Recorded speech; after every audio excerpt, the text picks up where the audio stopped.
and this is a true story, if you really want something, like especially if you're just starting out, you'll get someone's attention if you say, yo, hey, can I come in and book 2 to 5 calls for your day? Hey, can I come in, if you haven't gotten the reps in, like if you're new, and say, hey, I'll do it for free for 30 days. When you put money in other people's pockets, they're gonna make sure they put money in your pocket, right? They're gonna make sure, because you're showing people, not telling them, right? So yeah, man, don't wait. If you really want something, like just go do it. Create something for them super dope and just like send it to them for free. Like send them your service, your value for free, and then they're gonna notice, boom, you're gonna stand out if they like it. Yeah, so be a giver, not a taker. Exactly. Yeah. Be a giver. I mean, that's the story of life. You give, you shall receive. We're in the land of the Buddha, of the karma, and so do good and you shall receive good. Build your personal brand and start maybe thinking about what's the business that you're going to build on the side of doing that immediate income. And all they're doing is just slowing down their own success, right? Boom. In the building, the one and only Desmond in the house. Welcome. What's up, man?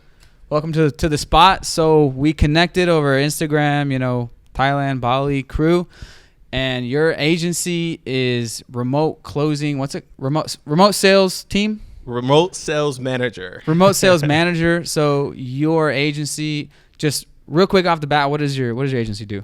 Yeah, so my agency is essentially a placement agency matched with actually remote managing. So our job is to build sales teams. We manage them, we train them, and we help the entrepreneur and the business grow.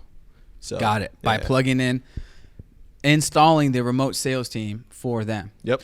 Okay, cool. Awesome. So just right off the bat, let's do some rapid fire questions. So, all right. So what do you tell folks out there who may follow you? What do you tell them, in your opinion, is the best way to achieve this digital nomad life? This is rapid fire, so you got 1 minute. Well, okay. All right. If you're a beginner, talking to like a beginner, like I want to be doing what you're doing, guys. Like, what do I do? All right. So the first thing is secure the bag, right? Okay. So have a skill that you can do on the go. So that could be trading stocks, that could be freelancing, whatever. And then the second thing is like make sure you pick the geographical location that you want to land into based upon what will have you, most energized to live a fulfilling life, right? So, I think that's pretty important. And so after those two things, securing the bag, making sure you pick a geographical location, I would say do more long-term things first so that you're spreading out your costs. You can get into a routine. You can explore the area. I think that's the third thing. So not starting too fast. I think you got to maybe go for somewhere for a month or 2 months first to just warm yourself into it, get used to it. And then you'll get better at nomading, essentially. Okay. Yeah. Gotcha. And so number 2, someone has seen your content or my content. I'm interested in this remote closing thing, this remote sales team, but I'm a beginner. I don't really have sales experience, but I could see myself potentially doing this. Where do I even get started to look for a remote sales job? I think the first thing is securing the skills first. Okay. So, finding someone that I think the industry, let's do this way. So you should get familiar with, what skills you need to have and be obsessed with obtaining those skills, and then just practicing what you want to be in the present moment. So I deal with salespeople 20 to 50 a day, right? On average between me and my team. And the ones that we choose to place usually are the ones who have behavior associated with what a salesperson is. So following up, right, after an interview, which secret, guys, a lot of people don't do that. Yeah, you got to do it. Yeah. Second thing is feedback. So if you don't get a position, ask for feedback. Always seek, how can I grow? And that shows coachability. And someone will be willing to take a chance on you because you have those just 2-3 raw ingredients of being hungry, following up. That's what people want to see. Yeah. Basic career skills. If you don't get the interview, like Gary Vee said in a piece I saw yesterday, you only applied once and you gave up on your dream, apply fucking 30 times to your dream job. You should always reapply, reach out, go above and beyond if you really want it. So, yeah. Yeah, man. It's crazy, man, because it's if you can't follow up to get the job, you're not going to follow up to get the bag. Right? Money right there. All right. So if you've watched this far, definitely leave a like. Check out Des on Instagram, link in description.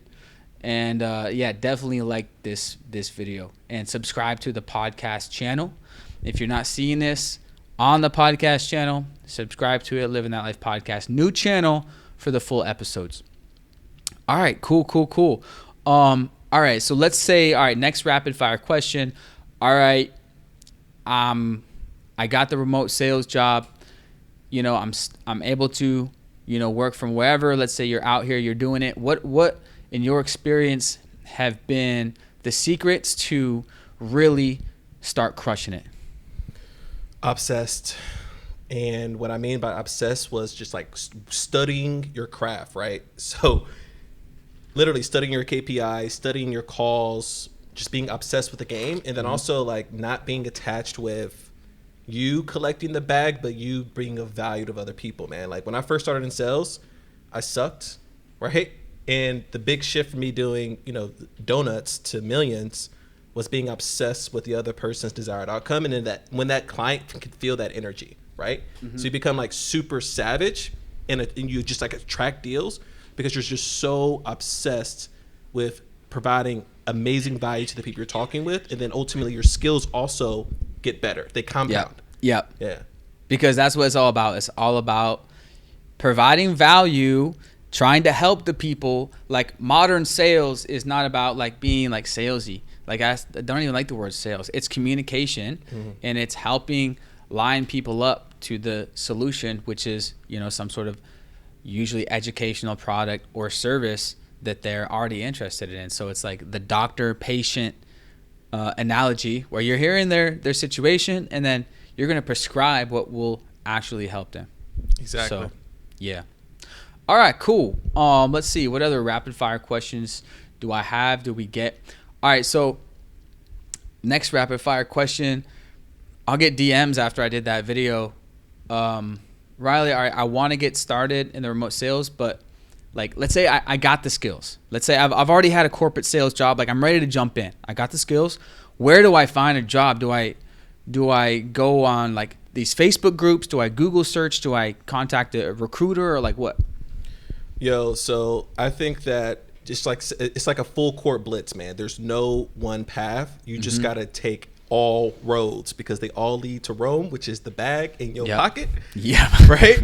So I think you should be doing other things. You should be talking to recruiters. You should be going out hunting your own things. Like, look, I know that if the guys that are on my roster right now are not looking also for their own opportunities, that's a problem because that means they're being codependent on me, which I think is not good. Like you want them to be assertive, right? So if you got the, you know, the personality or the mindset to be assertive to like, I'm going to get this no matter what, like, cause I'm taking radical responsibility for my life, then you're going to land a job. And then obviously as a recruiter, right? Or if I'm, you know, recruiting for clients, I want those guys who want it, who are hungry, right? Like you can't fake it. It's either you want to do it or you don't want to do it. So I think reaching out, and then also adding value. So like depending on where you are in terms of the skill and experience ladder, like you just got to get in somewhere to get the numbers and then you progress your way up, right? So like I call it like a B-level opportunity, right? Or a C-level opportunity, right?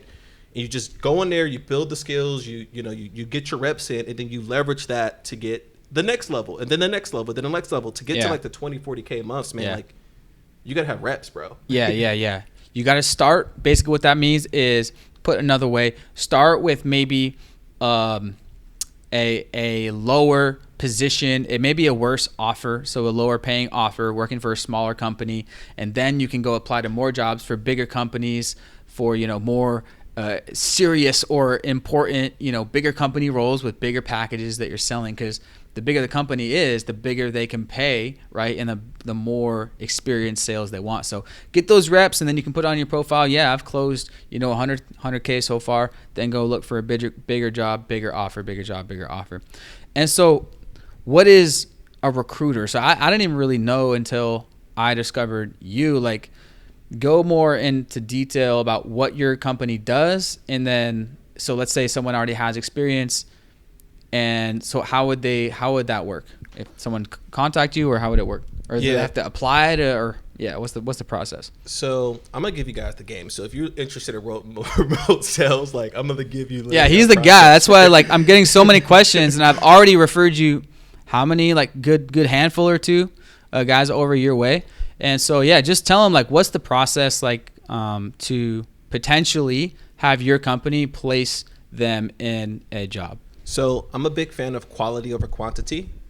And because at the end of the day, our company only gets paid if the guy that we're placing performs. Okay. Yeah.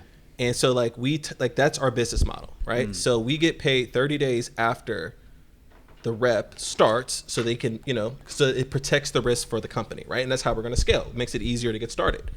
And so for us, we just don't want to just throw bodies into a customer because that's going to create more work and delay our cash flow. So I just want to be super blunt because that's how our model works. So for us, when we see quality guys, for instance, we just placed someone a week ago, 2K base plus 20% comm up front, 5% like for a really big company, right? Like, an 8-figure business. But it took us about 45 days to get him that role because he had a unique skill set. We want to place him with the right offer. He was patient with us. Yeah. Because usually the guys at that level have something else going on, and they're just usually not moving out always for money, but looking for the right opportunity to grow themselves personally or, their own personal thing. So if you're an experienced guy out there who is really good and you have a track record, then if you came, worked for us or, came in our database and we identified you as like a top level talent, our goal is to land you into a job that you wouldn't want to leave anytime soon. Yeah, right. Because you're incentivized because that's how your business model is. Yeah. However well you perform in that job is however your business gets compensated. Yeah, that's an interesting business model. So like, okay, cool. So you guys heard it right there. And so I've already referred you some guys, and like I had that call with you to explain like how exactly does this work. And so one part of the apply to get into your database is send a video. Yep. And put it together an application. So just run through what does that look like? Yeah. So all right, I'm gonna give you guys. This is gonna help a lot of you guys stand out. Hopefully. Yeah. The first thing is we get a lot of videos, right? And the ones if you are automatically reading a script, which means we can look at your eyes and tell that you're reading a script. Yeah. And you sound robotic. We have a rating system. We watch the videos, every single video we watch, and we rate based upon your application, right? And if you script, man, you're automatically going into a 3 out of 5 stars, just straight up, and give me the game. Yeah. And then the second thing is after you do the video, I look for this in Tony Robbins' teams. I don't want to give out too much information, but a lot of people use the follow-up thing, right? I literally will not. Literally there's a Slack channel where my team is. I'm like, okay, hey, these guys followed up. So they're like, okay, they got, let's dive in deeper into their application. Let's see where we can find them, right? Because it means they're hungry. Yeah. Another thing that we do, so we do job postings across different social media things, just kind of based upon what what the pipeline is, and also embed key things to DM me. So like DM me this word, or I'll give I have a Facebook group. I'll go live once a week and I'll put an Easter egg into the middle of the live to see who's watching it because I want to know who are those guys that's willing to stick out. Nice. And I say DM me this random word. Last one was pay me MF. Only I say go specifically on LinkedIn and DM me pay me MF, and I got like 15 guys who don't even have LinkedIn, create LinkedIn account. So those 15 guys, I'm going to personally mentor them. I'm like, yo, let's jump on a call. I'm going to spend 15 minutes, right, which is worth some money for clients. Let me try to get to know these guys and find them mentor them to my best of my ability and put them on an offer. So I like do little things like because I've been in the game a little bit where it's like, okay, how can I identify the guys who really want it away from like everyone else? Like that's my filter process. Okay. Nice. Yeah. That makes sense. Put in a little Easter egg. Wait till they follow up. 100%. It's putting them through a first test. All right, so you want to so if you're watching this far / listening, do you want to give it like a little Easter egg right now and be like, hey, if you got experience and you want to apply, like, do you want people to DM you or how do you want people to contact you with the Easter egg if they're seeing this? Oh, man, I might regret this because I get so many messages, man, but okay, I love it. Okay, let's do this. So I got like not that many listeners. I got like maybe 300 loyal listeners. So all right, cool, nice. cool. That's fine. So this is what we're going to do, man. I'm going to give you the same thing because I live on LinkedIn more than any other social media channel. Nice. So go on LinkedIn, send me a connection request at InMail. I don't care how you do it. And I want you to DM me living that life. Boom. Just boom. Okay, cool. All right, living that life. Boom. There you go. You guys heard it. Yeah, I gotta get my LinkedIn game up. Let's ask a question about that. What are you doing a LinkedIn? Why do you hang out on LinkedIn? And what are some tips and tricks for guys if they want to get into remote sales? Do they need to do anything on LinkedIn, like optimize profile, or what's your take on LinkedIn right now? So for LinkedIn, I personally love it. I do B2B, so most of my clients are B2B. I'm speaking to that audience. I'm, the professional kind of vibe because they pay the most. Manufacturers, unfortunately, right? I'm gonna deal with, 7 and 9 figure companies. So that's was my primary goal. For salespeople, look, I think that this is a long play. I'm all about compounding, guys. Like compounding your skills, compounding your money, compounding your influence, right? And every salesperson, if you want to be a salesperson, you need your own personal brand, period. It literally will increase your confidence, increase your likelihood of closing. Yep. Because when you're dealing with like the higher dollars you go, like let's say if you're starting from the bottom, working your way up, it might take a year or 6 months to get to, a super savage offer. And then when you start talking to those level of people, 5 and 6 figure deals, they're going to look you up straight up. They're going to look at your profiles. Yeah. They're going to look at your Twitter. They're going to look at everything. Google you, yeah. They're going to check you out. So like having that built up by the time you get there, it's just like it helps you more than it hurts you. So like whatever you're into, it can be traveling, it can be lifting weights, whatever. Like share it to the world, right? 100%. That's what I talk about in my my high ticket closing guide. I don't know if I shared that with you. So like last Sunday, I all day I banged it out and I wrote this because I'm getting so many messages about how to get jobs. So I wrote this whole freaking thing, and then I kind of wrote together the roadmap. Like, get your bag first. All right, that's what sales is great for. Like but quick money in your pocket compared to building like your own e-commerce business or building a business from scratch, right? But on the side, you should always be building your personal brand. So on LinkedIn, on social media, and just like you said, it could be about passion stuff or it could be about business stuff. So YouTube channel, start that. LinkedIn, start posting about that. Podcast if you want it. But those are just kind of the basics of build your personal brand, as in your name. And that's always going to be there for the long term, no matter what you pivot into. Also, I recommend Upwork. I've been on there for the past 4 years. I think if you're going to be a digital service provider, start that profile and start getting reviews, because I view it as kind of like another LinkedIn as a freelance service provider. So that's another thing that you guys can look into as well. Absolutely. Brand, man. Boom. Building your brand. All right. So we're doing sales. So let's go back a step. What is your journey? How did you get into sales? How long have you been doing nomading? And so, what's your story, man? Yeah. So this is legendary, guys. Grab a cup of coffee. So I was a chemical engineer. So I was doing stuff for like NASA and Department of Defense, like research stuff. What? And bored out of my mind. Mm-hmm. So I decided to be a sales guy during a year. Did door-to-door sales with some homies. Okay. Door-to-door gang, step up, stand up. Okay, yeah. I don't know if I can celebrate it too much because I got fired that summer because I sucked so bad. Oh. And knocked on 1,000 doors slammed in the face, lived with an uncle I never met. And in that moment, sitting on that couch, feeling embarrassed because all my friends just got embarrassed, I was like, I want to be a sales guy.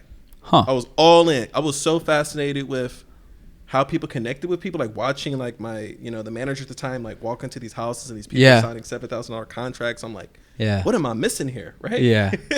So ended up finishing school, became a sales guy in the corporate world. Started from the bottom, man, like waking up 5 a.m., 4 a.m. in the morning. First guy in the office. I was just hungry. And like, I'm gonna give you guys a piece of advice my manager at the time gave me that sparked it. And it was like, if you're not failing, you're not trying. Yep. Which meant like, send it, bro. Like, send it. Like, don't ask for permission, ask for forgiveness. Like, go get the deals. Yep. And so my first year I did 300,000. What were you selling? Like distribution stuff. So like electrical, like OEM equipment, like solar, like any, like in manufacturing, construction. Whoa. Oil and gas. It's like cold calling or like what form? Cold calling, bro. Oh, yep. I had a big list, and I had to like make it into a game, man. Like I had to, take a batch of 10 out, research them. Like I had to get religious with follow up, and I start to get savage on the phones because when you're cold calling into businesses, you're gonna get the gatekeeper, and so. It's like the streets, man. You got to like get good with the gatekeeper because the gatekeeper is going to get you to the big guy, right? So knowing their name and like, playing the game, right? And calling like you're supposed to be there, right? Like, hey, this is, so that kind of got me in. So I'm a big fan of what's called land and expand, right? So this is maybe some strategies for some business guys. Listen to this. So like get in and like, I don't care if it's a $20 order, a $2,000 order, 50, I don't care, man. Like give me in, let me show you what I can do. Got in, and then you just get more. You expand into that client more and more and more, and I actually do that in my business, right? Like I land and I expand. Like people, it's easy for someone to that paid you to keep paying you than it is to go out and acquire new ones. And so as I'm landing and expanding to these customers, now I'm starting to get into the game of like partnerships, and I still do this in my business today, right? So you find similar people who are serving the same client, and you start to get them into your customers. Right. And like you just give them an opportunity. It's up to them to close the deal. Like you're not responsible for their success. They are. But all you can do is open a door. And so then you have the law of reciprocity. So guess what they do? It doesn't matter if they get the deal or not. They're going to be like, man, I want to keep Desmond happy. I want to keep this guy like I want more opportunities. So like what opportunities can I give him? Right. It's just basic human psychology. Right. And so then that's how you like turn your book of business into more. Right. And so as you're expanding, you're purchasing with your existing customers, and you're getting in easier with new customers because people are making intros, right? So then I did that. I left, and left after doing some personal development. I did 3.5 million the next year after 300,000. So I just like 10x'd like quickly, bro. Whoa! And nice. I was on track to double the next year, and I was at 3 million and some change going into August, and I had to look at my situation. I was like, man, I want to be like, I seen the path I was on, and I was like, all right, I got to do something different because I'm a bet on myself, essentially. And left, and then I got into entrepreneurship, got back into high ticket sales, built a couple sales teams to 7 figures, and just really got business word of mouth. And now I'm doing ads, and that's like this third she wrote, right? Wow. Yeah, the story goes on. Corporate sales to remote sales. And then so wait, what do you mean doing ads? Are you running ads for your company? Yeah. For remote sales manager. Yeah. So all right, this gets savage, man. So at first I was doing like straight up consulting because people were just asking me for support. Like, hey, what are you doing? How are you doing the sales? And I didn't intend to be a consultant at first. It was just like, yo, just naturally, what are you doing? And so then I started to recruit because as I'm helping my clients, these clients grow, they need people, right? They need capacity. So I started recruiting for free, literally at the time, because I wasn't hip to the recruiting game until I found out. I talked to a recruiter I was interviewing for my podcast, was like, oh yeah, we make 10 to 20% of OTE. And I was like, what? That's 10 or 20 grand I've been missing out on per person. Right? So then I got into the recruiting game. And then as I was recruiting, I was finding a situation where like a lot of my clients was like the integration and onboarding and managing was, they're entrepreneurs, they're not managers, of salespeople. So then I kind of got into that. And then I started cold emailing, I found a savage cold email strategy. So now we have like a cold email service, lead generation service. Oh. And now I'm doing ads. So I hired an agency. We're running ads. We're scaling right now. With an unlimited appointment setter offer right now, which then leads to upsell with like closers. So we're actually hiring. Oh, got it. Okay, so that's the entry for the companies. Like, and then do you need to plug in your sales team? We're getting you all these appointments. Got it. Yeah. Got it. Right? Okay. All right. Yeah, I might ask you for your cold email strategy. I'm trying to for my agency, get more appointments. So might have to talk after this. I need some fucking appointments. Plug it in. Yeah, lead gen. Everyone needs it. Amazon. Who needs Amazon ads? Okay, cool. And then how did you find like the remote sales, high ticket sales world? Yeah, so it was during the pandemic actually. And a buddy was in the game and he was like, bro, you got to get into this, man. And I was like, yep. Like, what? Like, oh, I knew I had roommates at the time who were like high ticket closers. Like, were living on the beach in San Diego, and I knew the game, but I was like, I don't know if that's for me. And he finally enrolled me into it. He was like, bro, you got to do it. So I was like, all right, bet I'll do it. And ended up meeting this amazing woman who had an offer, and she introduced me to somebody that, you know, had a startup and an agency. And so I came in with them, and I closed like 2 17K deals in a week. And they're like, all right, this dude's a closer. We got to fill up his calendar. Nice. We got to fill up his calendar. So then I like started to take like 5 to 10 calls a day. And, but how I got in it was just really networking and also being obsessed with the craft, man. So like I started like investing into like specialized skills like NOP and like, you know, just different trainings to sharpen the tools. So like investing in myself. So I think as a salesperson, if you want to get in the game, I think you should need to invest in yourself in somewhat, right? Because that's the only way you have accountability. And then just networking, man. Like being a freaking savage with like, get the job, bro. Like get the bag. Go out, figure out how to get the job and get the job. Yeah. Yep. So and which is hashtag, you know, it's never been easier to figure shit out. It's called Googling and YouTubing. Yeah. And now you can ask fucking ChatGPT how to do something. You know, if I can tell you. Post on social media. Anyone know how to do this? It's just easier than ever, bros.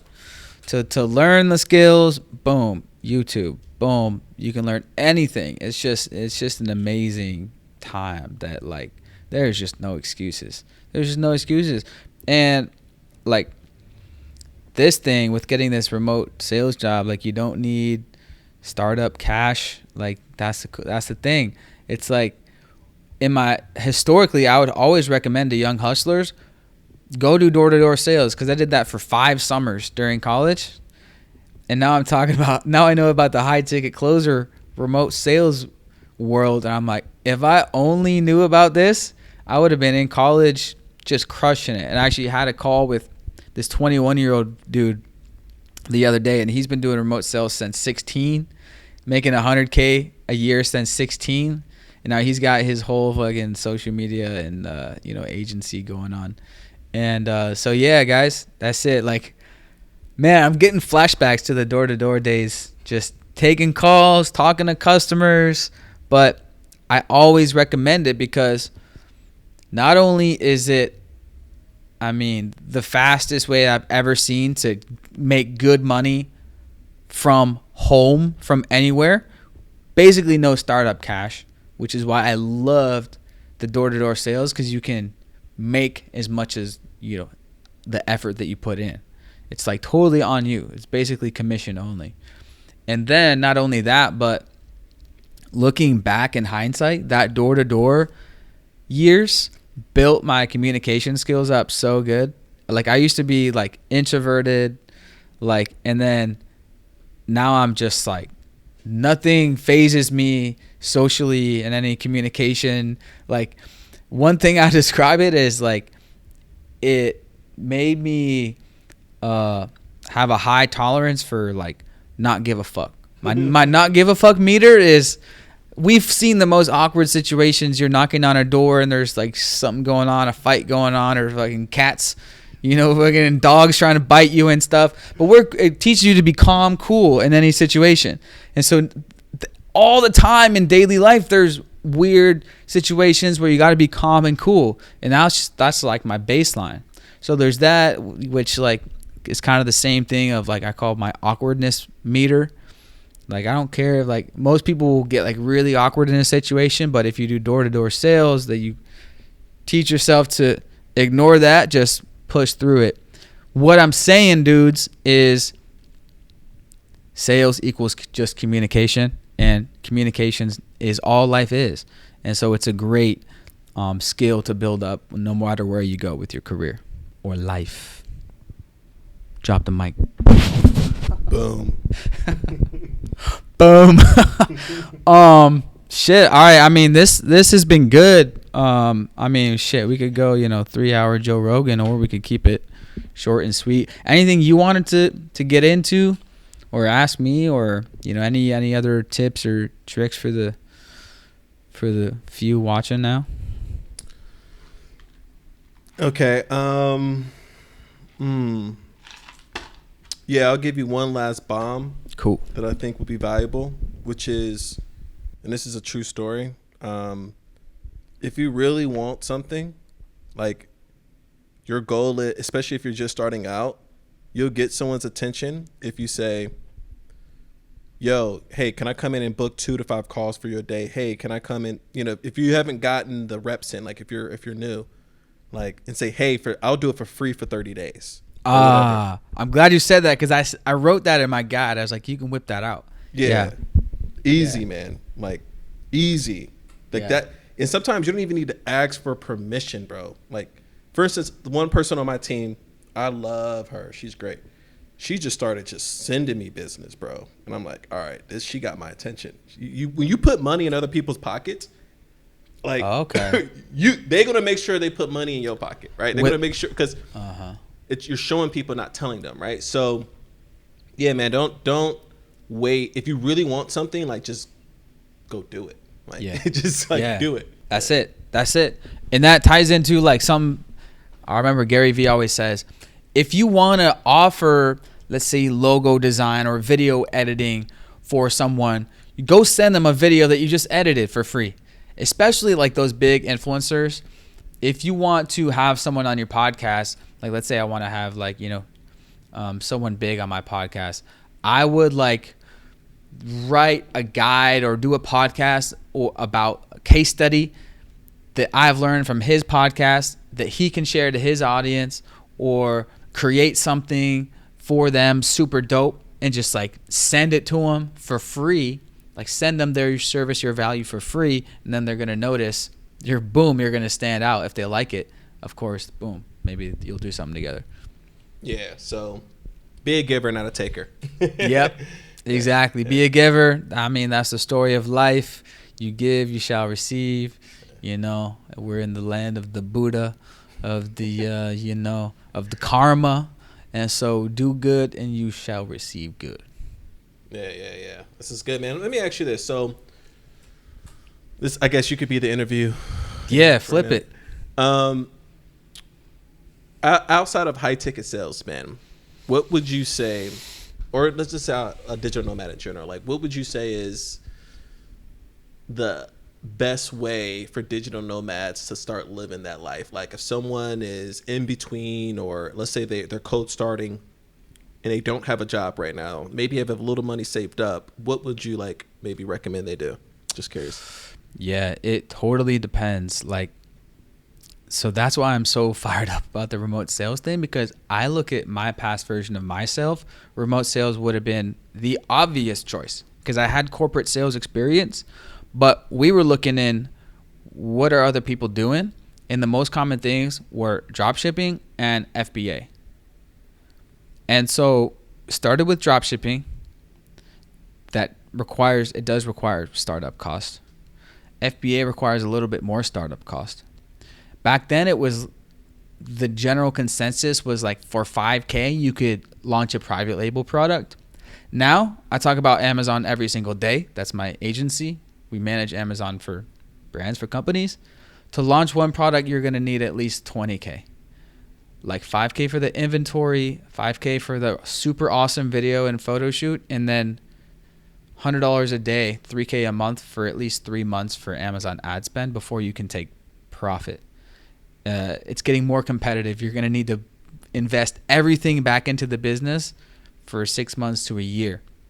Mm-hmm. And so for creating your own physical product, Amazon's more competitive. As everyone knows, you can't just go and launch a selfie stick like I did and do $10,000 a month in sales on that.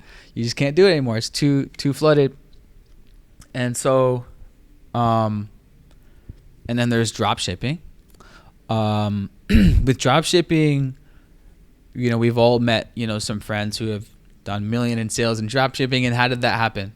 They got a viral ad about some viral product and they scaled it worldwide and big potential returns. But you do need a lot of cash up front for that ad spend. And like any business, it's hit and miss. You have to try dozens of different products with potentially dozens of different video creatives for that one to go viral.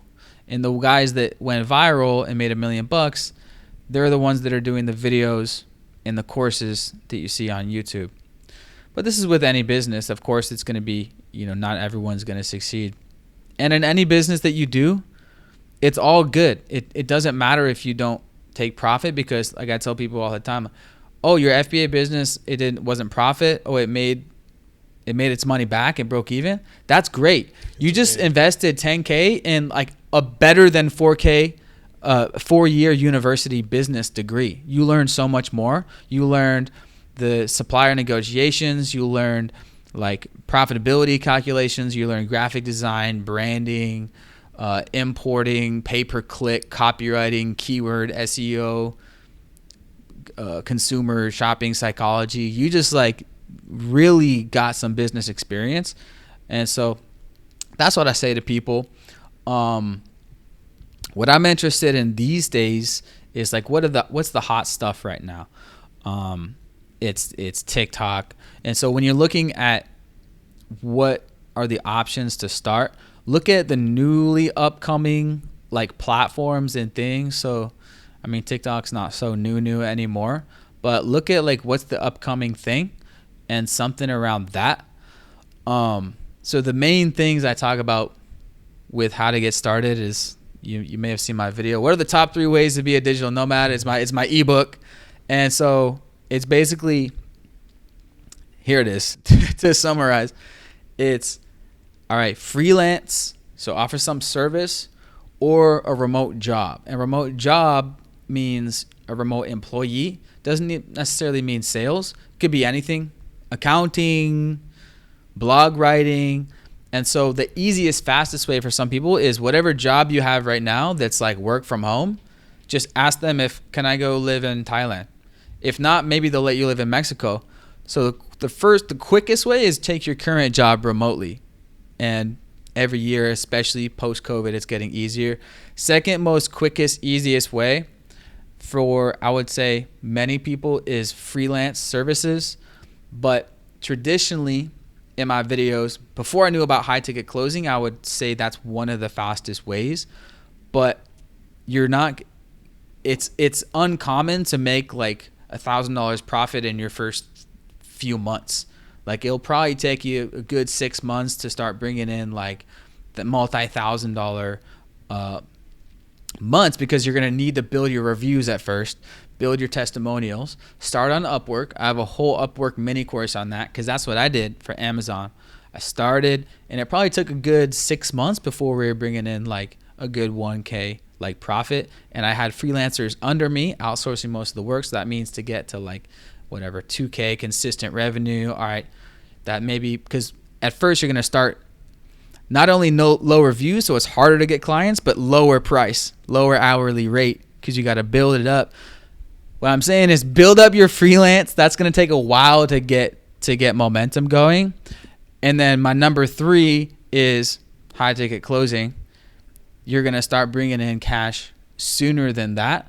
But as I mentioned earlier, build your personal brand and start maybe thinking about what's the business that you're going to build on the side of doing that immediate income, which is remote sales. I've personally not seen any quicker way of guys getting money, profit quicker, let alone basically no cash investment. So there's that. And then there's also stuff like affiliate SEO, which that's just like in the internet marketing category, but that stuff takes time to build up. There's digital products.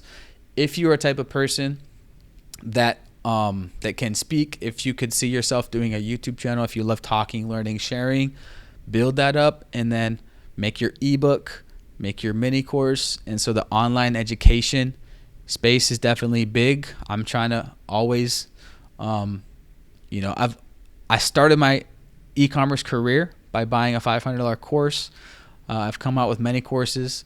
And so hopefully digital products / courses will be a big thing of what I'm doing moving forward. So digital products I love as well. So that was my long-winded answer for you guys. Boom, boom. Boom. Yeah, I think a pattern that I want to make sure we highlight here is that every option that you provided had a common pattern, which was like it takes time in compounding, right? In some regard. So like picking something and committing to it.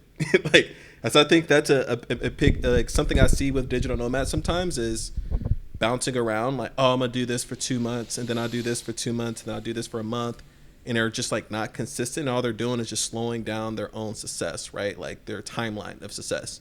So I feel like if you spent 6 months committed to anything, like freelancing, high ticket sales, you know, blogging, content creation, whatever that is, if you just be obsessed with it for 6 months and detach yourself from like the bag you're getting, but like just getting better, because the better you get, the more money you make. It was crazy about high ticket sales. When you start making a bunch of money, the only way that's going to keep you motivated when you get that $5,000, $3,000, $10,000 check is like, what can I do to get better? Like, what am I missing? And that keeps you zoned, because when that money hits your bank account, it could be easy to, I'm gonna sleep in today.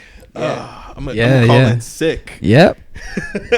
I'm gonna go party and then be broke in 2 weeks, right? Yep. So I just think like being obsessed with whatever you're doing, just like giving it all and just focusing on what can I do today to get better, you'll crush it. You'll crush it. I think you hit it with just breaking even. Like, we're running ads right now, right? And I told my team, I was like, look, all right, we're going to do everything possible for this to be successful. But like, there's a 50% chance that we're just either going to be slightly behind, broke even, or slightly ahead. There's a 30% chance that we might just like knock it out the park and just, you know, really scale this thing. And there's a 20% chance that maybe we just blow up operationally or whatever. So like, but I know no matter what, it's experience that is worth more than the risk, right? So like taking calculated risk, like knowing when to double down, when to, you know, take a step back. But you just be committed, guys. Like, think long term, and you'll crush it, right? Yeah. Like, you'll crush it. Yeah. 100%. And so it's like long term, what do we all want? We all want like a relatively passive income, right? But looking back, I would not start with a passive income business model. And that's what you see online. Of course, a lot of people, that passive income is great, but it takes time to ramp up. Build that on the side for long term, because that's in line with compounding with what you said. So your YouTube channel, building your personal brand, that can turn into potentially passive income, because your YouTube videos will gain, like, people are watching your shit while we sleep. And that's a form of passive income. Our digital self is working for us, and then they can sign up for whatever, you know, course or ebook, or, you know, join our agency or whatever. And so that's long term. But as with anything, with an Amazon product, with an SEO site, with a YouTube channel, with a TikTok, it takes time to build your followers / rank / reviews. That stuff is built for long term. But in terms of obviously immediate job, you know, high ticket sales is a form of freelancing, and it's what I've seen is the most, you know, lucrative one that I've ever seen. You know, unless of course, let's say you're a professional, you know, graphic designer for a big, you know, corporate company, then you can come into the freelance world and start earning, of course, because you have a reputation built. But that's another situation. So if you're, you know, if you already have a skill that you're an expert on, it's a no-brainer to pivot to nomad life, start freelancing in that skill, and be your own boss. Just bring your whatever corporate skill in your job over to freelance / personal brand. So. Yeah, I'll give him a little bit of my, like, really quickly, like, my playbook, because I was also on the passive income, like, oh, how can I make money when I'm asleep? Yep. And I realized, especially when you're closing, it's like if you get good at your active income, you have so much money coming in every month that you'll just be like, what do I do with this? Yeah. Now you can invest it. Okay, what can I do with this? And like the passive income will take care of itself, because then you'll just be throwing your, you know, your active income, like your profits, into passive assets, right?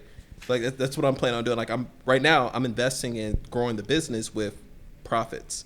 And then next quarter I'm like already talking with other nomads like investing in Africa, like agriculture and all these other crazy stuff, Heck boring yeah. businesses. And I'm like, all right, I'm gonna start throwing all my profits into things that generate more cash flow. Like the key is cash flow. Like high ticket sales gives you cash flow. Like get subscription. Like get reoccurring money coming in every month, right? And get profitable. Obviously, be profitable. I've heard. Did you tell me this? That some guys after a while negotiate not only an upfront commission on their closes, but a recurring little commission as well. Yes. So you can like this is when I say like invest in your skills and like be obsessed. Like if you're getting better and better every month, and you become what's called a linchpin, which is irreplaceable within a business, right? And when you become irreplaceable, that means it's a risk for you to walk away.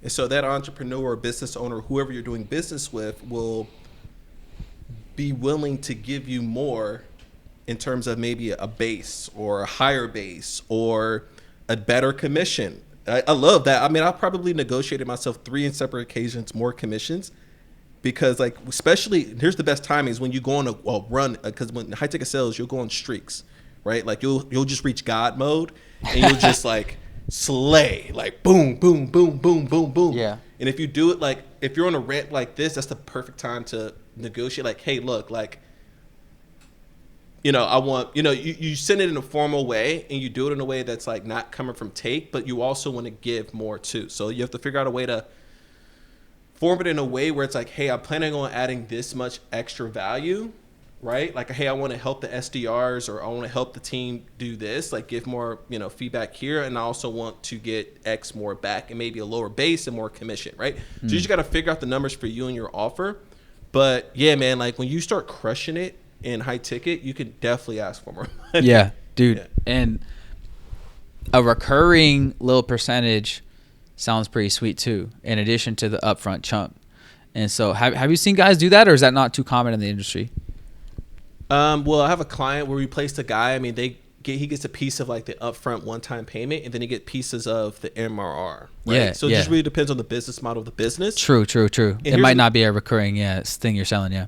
But also, there's another way you can make money though. You can like, if they have multiple cross sales. So this is where there's a little. I'm giving you guys all the hacks right now. So sometimes entrepreneurs hire closers and setters and all this stuff to work on the front end, right? So just bringing acquiring the customer. Yep. And then they have sales systems on the back end that upsell or cross sell different things, and you might not get a piece of that because you just got paid to that initial transaction. Yep. So if you have working for a company that has, let's say, higher value, things and other things you could sell, you could say, hey, Mr. or Mrs. Entrepreneur, I would love to help account manage some of my deals and like see if I can upsell them faster or cross sell more to them. And you can negotiate. You can go from making maybe, I don't know, $6K a month to $13K a month just because have the permission to get commission and actively sell to acquire customers. So it just depends on the offer you're in, but you can get real savage in terms of the whole idea is like you're just not taking, you're like figuring out ways, how can I secure the more money? And like I told you earlier, I told you on the pod, it's easier to sell to someone that's already giving you money. Yeah. It's way easier. Yeah, it's way easier. Ask if you can potentially upsell them, nurture them / offer them the upsells and get commission on that. Heck yeah. Yeah. Man, this is good stuff. And so I'm sure there's at least a few guys interested in, hitting you up about remote sales manager, potentially joining your roster or whatever. Like, and I was asking you this, like, what is your training look like? Like, do you train for free but they have to be accepted on the roster, or do you have like free trainings that you give people, or how does that work? Yeah, so 4 months ago, when I was me and some contractors and I was doing a lot of the work, I was personally mentoring, right? Because I had a lot of like just high dollar customers. It was just more me personally mentoring salespeople and placing them, with either my client or, making recommendations or placing them with other people. And now that we're growing, I mean, dude, we're adding, it's crazy, man. I'm running into obviously time crunches. I can't mentor 20, 30 guys like one-on-one for free a month. So one thing I'm doing is I created a Facebook group 2 weeks ago, and the goal is to I think right now it's already at 300 people, 400 people maybe. It's so fast. And the goal is for me to go live there once a week and just give out free game, man. Like, I'm gonna give you literally things that made me millions, and like I'm always learning new stuff. Like I told you, I'm running ads. Like, who knows? Like, I might start an ad agency on the side to cross sell to customers. You know what I mean? So like, I'm always giving out the game away, especially for young people. And then during those lives in the group, I'm creating opportunities for people to show who's the most interested. Right. And that's kind of my filter to the top. Nice. Yeah. All right. Yeah, you were telling me that. Yeah. Okay. Boom. There you go. And then so to even get into that group, do they need to send the application and the video first? Everybody sends the video application. Sorry, guys. You got to do it because there's so many people that reach out for jobs. Yeah. Like, this is like prove it. Prove it. Send me a video. Yeah. Fill out the application, then send the video, because the application helps us get you the best offer, right? Like, how much money have you closed? How many hours can you work? What time zone you're in? It helps save everybody time so that we can place as many people as possible, right? So there's a reason for the madness. Boom. And then your Facebook group is kind of the, all right, ready, steady, wait. And of course, the if you already have tons of experience, and if you're ready for placement, then your team will look at it and do what makes sense. Yeah. Okay. And I'll give you one last thing too, that's important. I'm giving another piece of the game, how we work, man. Desperate people will have a harder time getting a job. I don't care how good you are, how much experience. I mean, there's a few people who have tons of experience right now.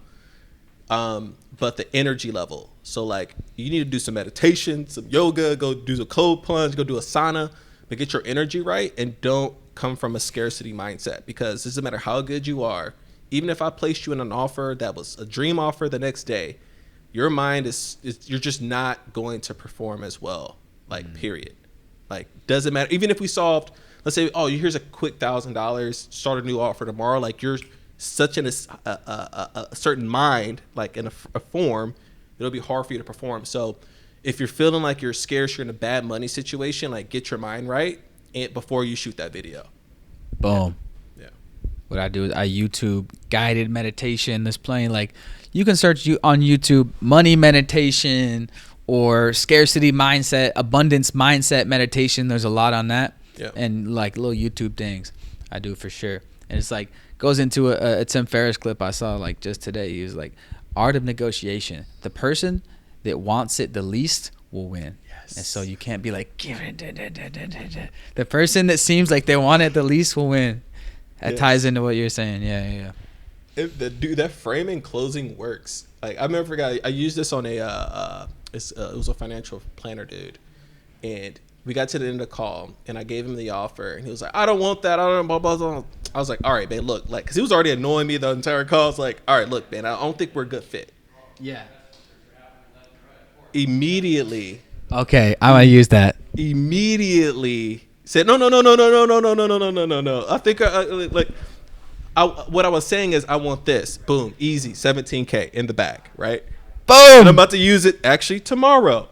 Actually, maybe tonight. I don't know. Maybe Monday. There's a client. I'm like, yo, man, I'm just going to pull the offers off the table, and I'm just going to say we're not a good fit. Also for renewals. I did it for the client a week ago. Like, being able to walk away and like hold your ground. Yeah, that's it. Yeah. And I've noticed that too, like, not even like purposefully, but like when we start talking about, all right, here's our requirements, like start picking in their business. So what we typically look for, business that can stay in stock. How much inventory do you have? And they'll be like, oh yeah, we have that. Oh yeah, we can do that. And start qualifying them. And yeah, exactly. Flipping the script. Boom. Dude, you just got to realize, like, from a position of energy, I have more value, or I have more money. Like, I'm the person that has all the power, and I'm an abundant mindset, and I know that I can go somewhere else. Yep. And you have to believe it, though. Yeah. Like, believe it. It takes a while to get there, but 100%. Like, who was saying that the other day? Like, yeah, you are the one that's going to be hooking them up, like potentially changing their business, changing their life. And so that's got to be your mindset with really everything. And that's a good one. I think we're not okay. No. Exactly. That will see where they're at. 100%. Yeah. All right. This has been great. About an hour. about 55 minutes in. Any last words, tips? I think we got enough game, man. They got to see me living that life in the DMs on LinkedIn. Yep. And click the links, man. Let's make it happen. Okay, cool. We'll put the links in the description and whatnot. So yeah, you guys already know that's how you get in contact with them. And like, are you doing like YouTube or like any other place they could follow you, or Instagram or? Yeah, Instagram. I am Desmond Dixon on literally every platform. We're doubling down, tripling down on like short form content. I'm already like hiring a team out for that. So TikTok is about to be on fire this year. All my travel content. I travel the world, guys, by the way, too. So get some of that FOMO. Where have you been, just real quick, like last couple of years, and where are you going next? Man, I've been to Colombia, Hawaii, Italy, Montenegro, Egypt, Turkey a lot. It's obviously Thailand, Bali. I'm going to India, Japan, going back to Europe. I'm going to spend a lot of time in Europe this summer. Go to UK. Switzerland and Iceland is also on my list as well. So I love to travel, and I love living that life, fam. Dude. And so someone's probably asking me, how do you deal with the time zone thing with client calls, or it's just like you just set your own schedule and you're open when you're open? Like book when you can find a spot on my calendar. It's a little bit of both. So I think that the time zone is by far the hardest thing. It's so annoying, but I just make meetings shorter, and I just don't have meetings with everyone. Like, I put it bluntly. So like when I tell a salesperson like I'm gonna take time 15 minutes to talk to them, it's a big deal to me, because it's like I don't take meetings. I try not to take them. But yeah, man, I think it's also important in terms of like framing with clients. When they see that there's only a limited amount of time they can book with you, like they value those seconds a lot more. They value a lot more than if you're like completely full, like open all the time, right? So, and then also I leverage my content to get more business, because all my prospects, my clients see me like in all these cool places, and they're like, who is this guy? It makes me more of an interesting person, right? And then they're consuming my content, things like that, and then boom, like, they reach out, slide in the DMs. Nice. Yeah. Along that note, like, let's say Southeast Asia, Thailand, Bali is your digital nomad dream destination. What I tell people, ask me, what about the time zone? Well, first thing, if you're trying to get the bag, you'll figure it out. Maybe you got to take calls at 12, 1, 2. I take calls at 10, 11 at night, 12, 1, because I'm actually a night owl. That's when I worked, before I even started doing client work. So, but at the end of the day, you'll figure it out. Or you could get placed in a situation where you're talking to the leads in Australia or Europe if you're living in Asia, or a company that's based in UK or Australia. So it's 100% figure outable, plenty of situations to go around no matter where you are in the world. I'm biased. I think Asia's amazing lifestyle wise. It's out of all the places I've been around the world, Asia is so amazing. The lifestyle, the food, the people. You'll figure out the time zone. Like, I'm literally forming my life around the time zone situation, because the quality of life in Asia is amazing compared to Europe and Latin America. Unfortunately, I mean, those are cool places. Don't get me wrong, if that's your vibe, but it's a reason why people are attracted to this part of the world. Yeah, tropical paradise, tropical Asia, as I like to call it. Cool, man. All right, that was dope. You guys already know what to do. We're going to go enjoy Thailand. See you guys out here. Subscribe. Next video you can check out right here. Like the video, share it, pound it, drop the mic. Boom! Living that life. We just living that life. Talking plus, living that life. We just living that life. You're listening to the Living That Life Digital Nomad Podcast. Hit the subscribe button on iTunes if you're a boss, and check out the YouTube channel for dope travel videos.